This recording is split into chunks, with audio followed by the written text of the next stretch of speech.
Good evening, everyone. It's David Schlotthauer here in the home weather office with a hurricane outlook and discussion for June the 6th, 2023 on this fantastic Tuesday evening. In this video, we are going to be looking at the tropics since it is hurricane season, and we will be looking at this quite frequently throughout the week when it comes to the tropics. Now, before I do dive into the video, if you're new and you like these video updates, please consider subscribing if you're new, hitting the like button, sharing this video with your family and friends on social media, and lastly, if you could also leave a comment in the section below, let me know on how you like the video, that would also be great. So here's a wide view of the entire Atlantic basin here, including the Caribbean and the Gulf of Mexico, and what we're looking at here is cloud cover. This is provided by tropicaltidbits.com, or Levi Cowan for short. You could also check out the website. There will be a link in the description below this video leading to his website, tropicaltidbits.com, that is. So looking at the imagery, we are seeing quite the different look here than what you might expect here. We have a lot of mid-latitude cyclones propagating across the mid-Atlantic at this time. We have a pretty robust one going on across the Canary Islands, right around the 40-degree north latitude line. And what that's doing is it's suppressing our typical Bermuda high. We're not seeing much of that at all. In fact, there's not much trade winds at all. If we look very closely at the satellite imagery, something to kind of be aware of, this is actually the sunshine. Why is it reflecting off the waters, you might ask? So well, there's not much wind there, and there's not much wave action. When you don't get a lot of wave action, you get a very nice looking sun reflecting off the Atlantic main development region, right? So this is giving us an idea that the trade winds here are very weak. That's allowing sea surface temperatures to rapidly warm up. They're already well above normal, and they're going to continue to get even further above normal than what you might expect this time of the year. It's only early June, and we're seeing sea surface temperatures that usually represent that of late July or early August. So we are definitely warming things up here in the main development region across the North Atlantic. Also, another thing to look out for is we are looking at quite a bit of shear cutting across here through the Gulf of Mexico, through the Caribbean, which is yielding no formation of any tropical cyclones anytime soon, but there might be some changes way down the line that might get us some attention, especially in the northwestern Caribbean in the next 10 plus days or so. That's very far out. So in the meantime, there is a 10% chance of tropical formation here. Now, this is a very low chance near the Canary Islands here of the Atlantic. There is no chance of this developing at all. And if it does develop, it's probably going to be an extratropical or subtropical cyclone, but it does bring impacts like wind, some maybe minor storm surge, and some gusty winds and some heavy rainfall, right? Like what most subtropical or extratropical storms do. It's just another thing that the National Hurricane Center is watching. Now, quite surprisingly, they're not watching this over here in the northwestern Caribbean because there is little in the way of model support of that developing into anything interesting. In fact, it is going to likely just lose its energy as this amount of subtropical moisture streams northward because of the dry air and a lot of the shear that is cutting across here, really not allowing things to develop. But don't worry, it's coming. Give it another month or so, and we're probably going to be looking at quite a bit of activity really roaring across the main development region into the northern or the western Atlantic, all through here, and even perhaps through the Gulf of Mexico. All right. So looking at the GFS model now, so I want to explain things as well as I can with my best of knowledge here. This is a look at the 850 millibar layer. Okay, so this is at around 5,000 feet above the surface. Okay, I'm hoping I'm not losing you guys here. So why we look at this layer is it gives us a clean, better view of what the atmosphere is doing, right? Are we seeing anything that sticks out to me? Are we seeing any coagulation of vorticity, anything that could augment a tropical system? So this is at 5,000 feet, and this is, you're looking at the geopotential height cyclonic vorticity. So what does that look like here on this map? It's these orange and red colors, right? So this is showing us where there's vorticity, where there's spin in the atmosphere. The more spin you get, well, what does that mean in the tropics? It means a hurricane or a tropical storm or even a tropical depression. As it's as simple as that. So what I'm going to be looking for is anything that kind of that just bundles up really tightly, and if it does, it's a tropical disturbance, correct? So let's go forward and take this through the next 7 days, right? So let's go all the way into tomorrow afternoon for Thursday, June the 8th. We can see really not much, actually not tomorrow. Tomorrow's Wednesday. This is Thursday, the next couple of days. Excuse me there. Sorry, folks, I'm sorry. Nothing to worry about coming off of Africa anytime soon at all. Going forward here through the next 5 days, still nothing. A weak squashed high here, so this high is not strong at all, and that means your trade winds will remain very weak. They're not going to be screaming, they're not going to be sprawling across the Atlantic, helping to decrease the upper ocean heat content. This is only going to allow things to warm up even more significantly, which is going to add more fuel to the fire when the peak of hurricane season gets going here for August, September, and October. And then by the time we go into day 7 here, June the 13th on Tuesday, still nothing here. This ridge right here, this eastern flank of the ridge is well eroded. It is squashed. It is weak. It's not going to allow the trade winds to really get going very much. And that allows these tropical waves. There's one right here coming off of Africa. There's some vorticity, and it's going to be interesting to see if this is going to bundle up into anything more significant, right? Nothing going on across the Caribbean at this point in time on the GFS model 850 millibar vorticity, nor is there anything going on in the Gulf of Mexico. But now, some YouTubers, I'm not going to name them out, okay? I'm not trying to call out people here, but there just might be a few of those YouTubers that are saying that, watch the tropics, we got a tropical storm or hurricane coming by the middle to the end of June, right? Now, there is speculation about this happening, all right? And do I rarely extend my reach beyond 7 days, all right? I want to warn you all, beyond 7 days or even beyond 5 days, looking at forecasts like this on a tropical depression or a tropical storm forming there's a lot of uncertainty, okay? I want to make that clear with you all that watch my videos and all the time. You're going to hear a lot of me saying that we might see a tropical storm or hurricane based on one, model guidance. Is there a consistency among run-to-run guidance? Also, is there ensemble support for it, right? So I want to make that clear with you all that I am extending this beyond 7 days for a pretty good reason, because I've seen this on the last few days on model run data on the GFS. And it comes down here from the deep tropics in the southern central portion of the Caribbean. All right, so going forward here out to day 10, this is June the 16th. You can already start seeing some vorticity here kind of curl up. That's the orange area that you see on your screen. A weakening high here, so the high is not sprawling very much at all. As you can see here clearly, just a weak high out there in the north central Atlantic. But look at what might just happen, and I'm going to zoom in here so you all can see a little bit better.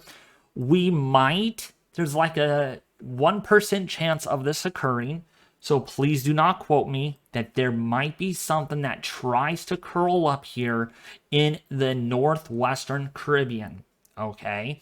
I want to make that clear again. There's a lot of uncertainty, and just how much uncertainty there is in this forecast. Go look at a few runs ago, we can see just how this did not even exist at all. It existed here literally in last night's run on the GFS, and it just kind of been there. See that right there? So there is some impetus, there is some agreement here. We might have a disturbance forming in the northwestern Caribbean. But I mean, that's just a 1 to 5% chance that it occurs. I mean, literally, there's not much chance of it forming. Now, there is what we call a what if situation, right? What if the GFS is right and it continues to show this, right? We might be dealing with a tropical-like system developing in the northwestern Caribbean.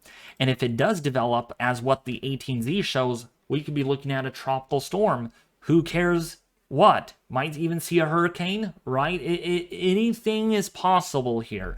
But the bad thing about the GFS is just because you see it doesn't mean it's going to happen, right? Let me just show you how uncertain the GFS model actually is. If we go back to this a previous run, so I'm going to mark right where that disturbance is. Look where it was, right? It was right here, and then it was over here, okay? I mean, it's all the way, that's a big trend right there. That's 4 model runs that we're going through. Here's one right here. Let's go into a couple more. Here's another one. Let's go to one more, and it's not there, right? So we can see just how uncertain this forecast is, right? That's 1, 2, 3, 4, 5, 6 model runs, and you can see just how different the forecast actually is. Now, what we can rely on is it's there, right?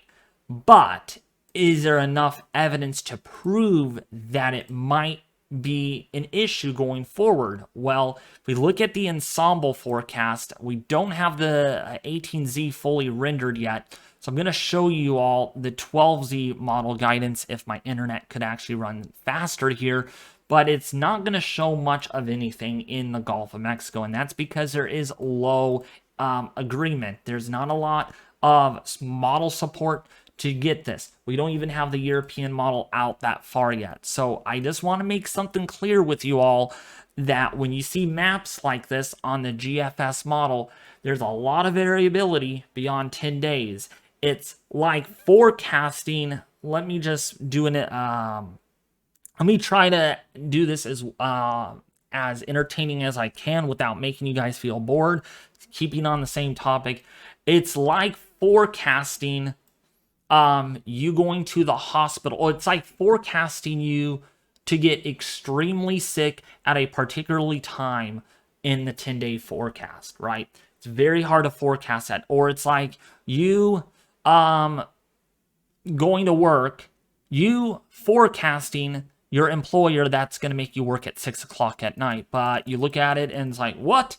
I'm not working at 6 o'clock at night. I thought I was, because it's a forecast, right? So what I'm trying to get here is there's a lot of variability in the models. You're going to hear YouTubers say, oh, we got a hurricane coming. We got a tropical storm coming.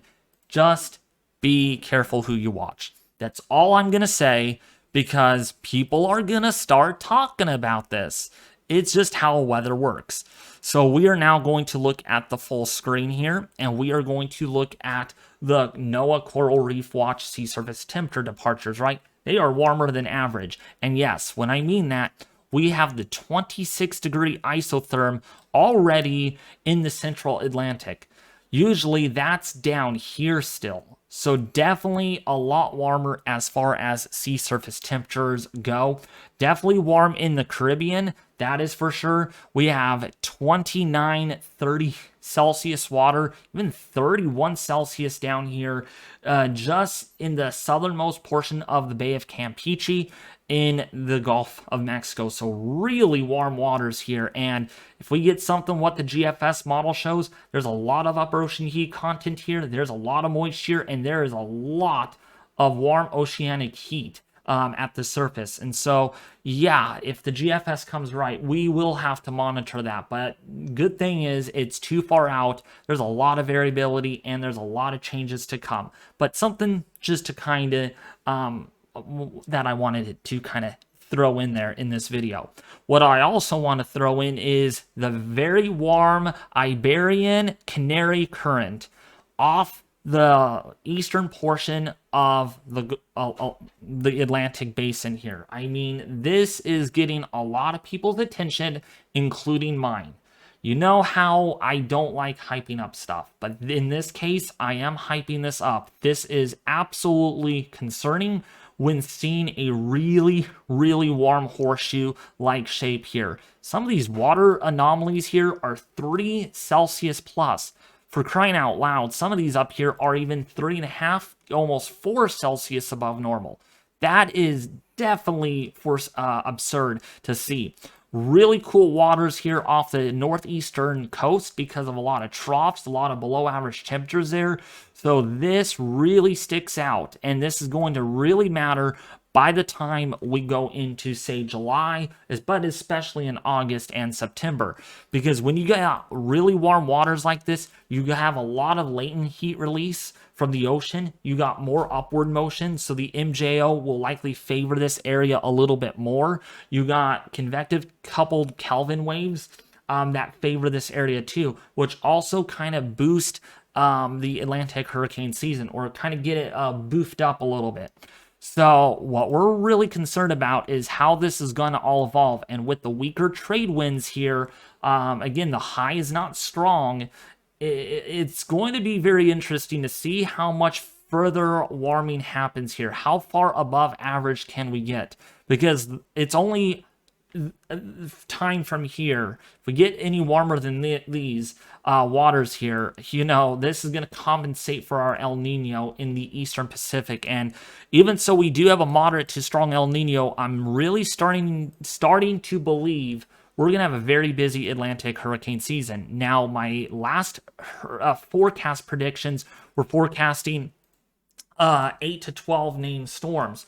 Well, I'm really starting to lean higher now, okay? And this is just my opinion. This is not the actual forecast, but I'm now predicting possibly 11 to 16 named storms because of our very warm Iberian Canary Current that is kind of up over here in the Atlantic. Not only that, we have this is 2020 actually. We have really, really high upper ocean heat content. I mean, hotter and more deeper than the year 2020. Let's do some comparison here. And what upper ocean heat content is, it's basically gasoline for hurricanes. The more upper ocean heat content you get, the more likely you're going to have more intense hurricanes, and they're likely to not fall apart because we have more warmer underneath to upwell. So when we look at this, this gets my attention right here. We have about 125 to 155 kilojoules per centimeter, per centimeter squared too, in the Caribbean. That's very, very high upper ocean heat content. Now, when we compare this to the year 2020, we clearly did not have as much in the Caribbean. We also had lower upper ocean heat content in the central Atlantic. Let's compare the two here. This really, for me to talk about this in a video means this gets my attention. So I'm going to outline this, and you're going to see the comparison here. This is 2020 of June the 6th. So 3 years ago of this day, that's the upper ocean heat content we have had. When we compare that, it's not only a little further east here because of the weakening trade winds, but look at the difference here. It's the upper ocean heat content is hotter over here, okay, and it's also hotter over here in the northwestern Caribbean. Why does that matter, you might ask? Well, that's just adding more fuel than what we already have. And you know how 2020 went for the Atlantic hurricane season, right? We went into the Greek alphabet. Yeah, we got to take this a little seriously, folks. That's a lot of upper ocean heat content, and it comes in the midst of a really warm Iberian Canary Current here in the Atlantic. That warm horseshoe look. Again,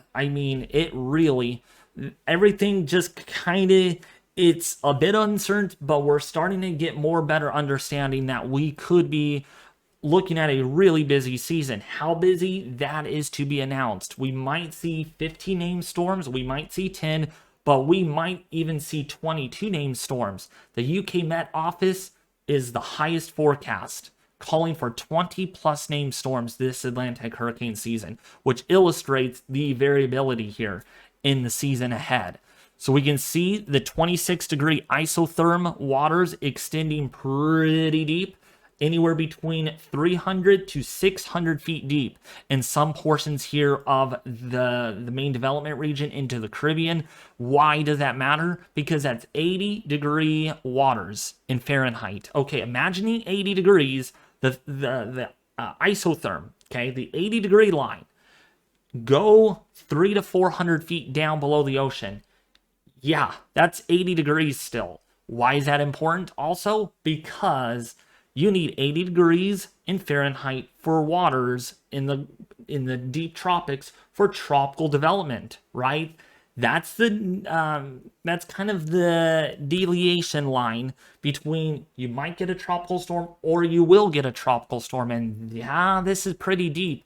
This is not shallow at all, and you're not going to get roaring trade winds through here to upwell cooler water.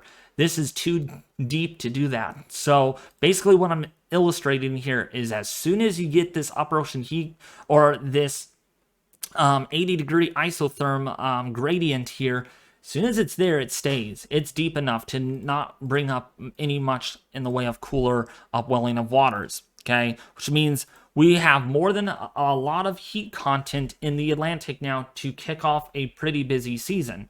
So now another thing I like to look at is the climate forecasting system. Why is this important on top of our CANSIPs? Because it's been showing this. It's been showing a really busy MDR region for a while now. All this green that you see on the map illustrates above average precipitation. Well, it's not done by polar storms, right? This is done by deep tropical waves coming off of Africa. So as you can see here, we definitely have above average tropical activity here. That could mean a hurricane, that could mean a tropical depression, or as simple as a subtropical or extratropical cyclone in low latitudes. So what I'm trying to get here, it's looking pretty busy in July, and it really will be interesting to see just how many named storms we can get in July. We know June, we already have had one, Arlene. We might get a second one before June closes, all right? Already starting off busy. So by August, by September, mainly by July and August, looking at above average tropical wave activity coming off of Africa. So again, this area will be an area to really watch for the next couple of months, maybe even the next 3 months. By the time we go into September is when things do transition, might get below average tropical activity here in the Gulf and even in the Caribbean. But again, we're looking at one model. Let's look at the CANSIPS model. Let's see what that shows. So by July, we can see above average tropical wave activity, even above average here off the eastern seaboard. Let's go into August. Again, a really, really nasty look here in the tropics. Above average precipitation. That could mean more tropical storms, more tropical depressions, or major hurricanes because you get more tropical wave activity. More tropical waves mean more better opportunity for tropical development. By September, still above normal here in the deep tropics, coming off of Africa into portions there of the Dominican Republic, and could keep that going all the way into August. Look at this. Okay, so outlining my point here is I'm starting to lean towards a very busy season now. I'm not going to keep this low anymore, folks, because I'm starting to look at the data and it could be a boom or bust. In other words, if this is a bust, we have below average season, or it could end up being one of the more busy seasons like we had in 2020. Not that we're going to get 30 named storms. I don't think we're going to get that, but certainly a very busy season. One that could favor 15 to 20 named storms plus. That's not my forecast. Again, you just heard it. 11 to 16 named storms is what I'm going with for right now. That forecast will be updated once a month based on my analysis and based on what we could be looking at. All right, man, that was a long discussion, wasn't it? But anyways, if you did like today's hurricane outlook and discussion for June the 6th on this fantastic Tuesday, 2023, please consider subscribing to the YouTube channel. I'm looking forward to tracking the tropics this entire hurricane season, folks. I'm looking forward to it. It's going to be exciting. I'm excited to share all of my passion for this. So if you want to get more updates, please subscribe. I highly recommend doing it, and also liking the video and sharing this video with your family and friends on social media. But until next time, that is going to do it with today's update. I will have another update on the tropics. If you're looking just for tropics on my channel, I'll probably have 2 a week right now. So the next one will probably be on Friday or Saturday. But until next time, thank you all for watching.